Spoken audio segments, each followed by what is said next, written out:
Hello there, AP World students. This is our last video in Unit 5. Let's go ahead and see other things going on in the world during the Industrial Revolution period. Clicking the button. Oh, that was a back click. There we go, new stuff. Okay, so the huge change that's happening in this new industrial world is Europeans' productivity is just improving by, I wrote here a factor of 10. It could easily be a factor of 50 or a factor of 100. For the next century, the manufacturing output of Europe, America, and Japan will just make every other country functionally worthless on the world stage. The Ottomans and the Chinese, they're going to continue to act like they're a major world power, but once this really gets going, once we get into like the 1900s, these countries just don't cut it anymore.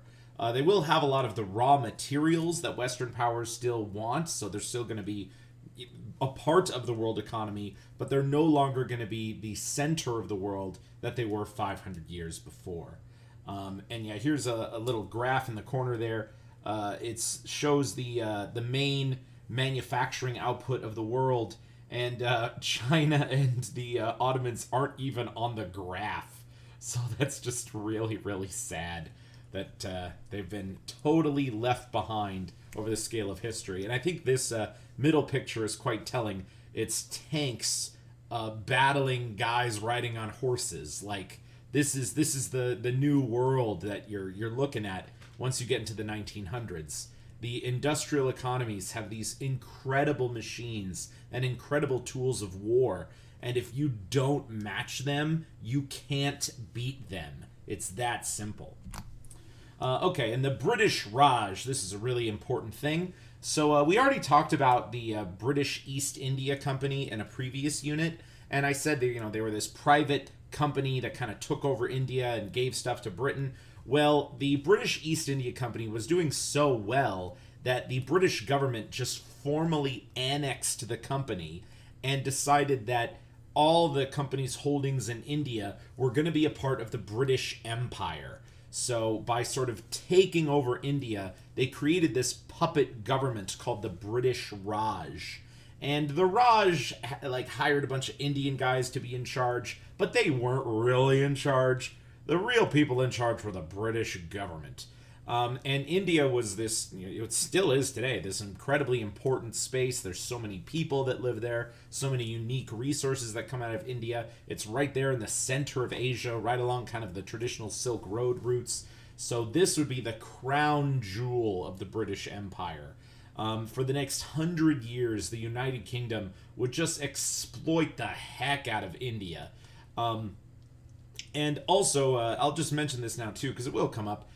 Eventually, unionization and minimum wage laws will increase more and more in the United Kingdom, so many factories will eventually move over to India just to get cheaper labor, and India will become a industrial center to a degree. I think today, wow, is India an industrial country today? I mean, they're getting there. I don't think they're fully a full industrialized country, but yes, India. It's just because it has so many people. Like it's incredible. And also, by all accounts, if you were a white person and you went to India 100 years ago, you were more or less treated like a king. There was a lot of kind of racist class structures. The British, they kept the caste system going on purpose, and they were just like, well, if you're white, you're a part of the top caste, so you get all the benefits from society. Yeah, the British, the reason why they kept such incredible control over India is they really just exploited all the little differences with the Indian population. They continually had the Hindus and the Muslims hating on each other. They gave the Sikhs special treatment and kind of had the Sikhs working right with the British. So this whole strategy of divide and conquer worked so well for the British Raj in India, and that's how they kept control for so long. All right, moving on. Okay, now I've already mentioned that Japan became an industrialized country, and so I'm going to deep dive a little bit into Japan and sort of tell you what was going on in that country.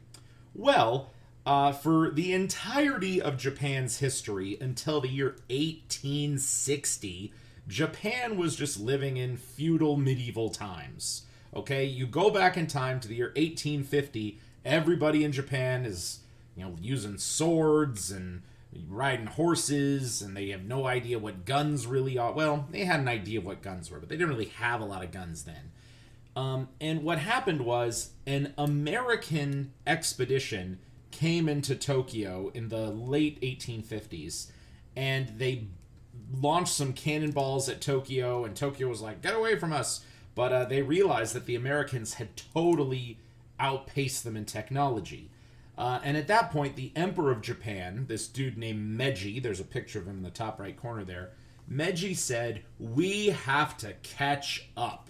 Okay, we're not going to allow all these European powers to bully us around like they're bullying around China and India and these other countries. Japan is going to copy whatever these guys are doing. We're going to modernize, and we are going to match these European countries in all their technology and in all their power. And this concept, like with these things that I just said that Meiji believed, I'm willing to say that he is the smartest leader in the history of the world. That is an argument I'm prepared to take all the way down. I acknowledge that this guy is the sole reason why Japan became... still to this day, Japan is the number 3 economy in the world. But if he didn't say, hey, Japan, we need to catch up, fast, Japan would have got left behind, and Japan would have got bullied around like all these other countries. So the traditional wealthy class of Japan and the samurai class opposed Meiji's new ideas. So they fought a civil war called the Boshin War. It's commonly known as the War of the Last Samurai. And Meiji made some connections with America and Europe. They brought in machine guns, they brought in rifles, and it was basically machine guns versus samurai. And even though samurai are the best warriors in the world, you can't beat a machine gun. It's just too deadly. Okay, another incredibly intelligent thing is, actually, I might get into that a little bit in the next slide. But so Meiji got help from these military advisors, won the Boshin War with Western help, and then Japan it moved so fast. In a 40-year period, Japan changed from a completely medieval society into a fully industrialized society. Like, there are accounts of electrical engineers at Harvard University who are from Japan, and people would be like, oh, hey, you're studying electrical engineering. What did your father do? My father was a ninja. And it's like, wait, really? Like a real legit ninja? He's like, yes, a real legit ninja. I'm like, wow, that's so crazy how fast things changed in Japan. And I think maybe you could make a connection to China in the 1970s to China in the year 2010. That was probably another equivalent period of incredible change. But it just shows that when a government is committed to changing a country, it can happen really fast on the world stage. Okay, and then this is the really intelligent thing that Meiji did.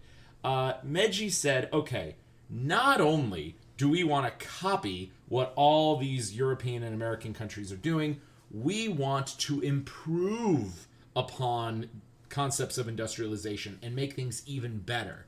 And the way he did it, I really should have written it on this slide. It's called the Iwakara Mission.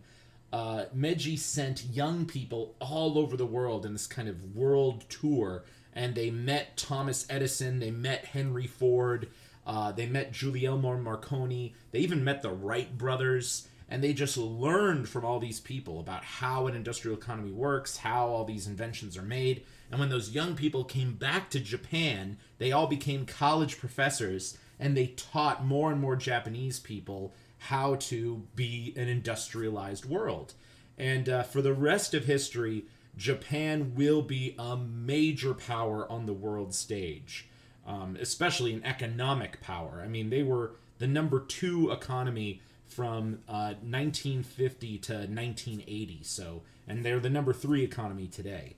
And then sort of a big question that I typically ask my world history students is this a good thing? Like, I mean, I'm prepared to argue that it is. You know, it's a good thing to catch up and become an industrialized country, but maybe by Japan moving so quickly and sort of copying everything Europe and America did they lose a part of their culture? Did they lose a part of what being a Japanese person means, or was it just all about wear the kind of clothes that these Europeans wear and have the kind of economies Europeans have? And I'll tell you, the Japanese, they're going to do some incredible stuff. They're going to make, I think they make the biggest submarines in the world. They make the fastest airplane in the world. They improve on so many concepts that were started in the West. But yes, so the Japanese are an incredible example of a country that did things right during this time period, but almost every other non-Western country in the world made some pretty poor decisions, okay? Were there any other revolutions happening? No. Qing China tried to reform. Like, there were definitely people in Qing China who were saying, like, hey, look at Japan. Japan's catching up. We should be like them. But the imperial government of Japan, the Japanese emperor, and I think the emperor was like really young, so his mom became the Dowager Queen. The Dowager Queen didn't want to modernize. She legitimately kept China in the medieval ages. And yeah, so the established elites did not want to give up their power and wealth. They were afraid that change would leave them behind. They wanted to keep things the way it was. And if the heads of government just being so overwhelmed with their traditional roles and traditional policies that they've been doing for hundreds of years, they thought that, the Europeans and Americans, Japanese will not be that powerful.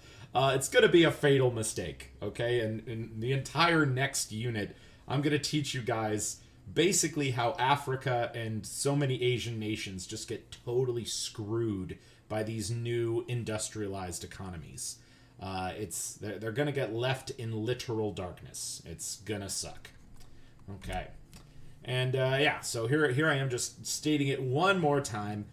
Factory economies make you a player on the national stage. I think this middle picture is quite telling. It's a pizza of China. There's a Chinese guy throwing his hands up, shouting at him to stop. And then it's a German, the Queen Victoria, Russian guy, Japanese guy, French girl. They're all cutting up China, and China can't stop them. And here's this other picture of America putting their flags all over the world. And then here's a picture of Cecil B. Rhodes striding his legs across Africa. All of these are sort of a little prediction of what's to come in the next unit of this class, where the factory economies are going to take over the entire world. Okay, and that's it for me. Peace out.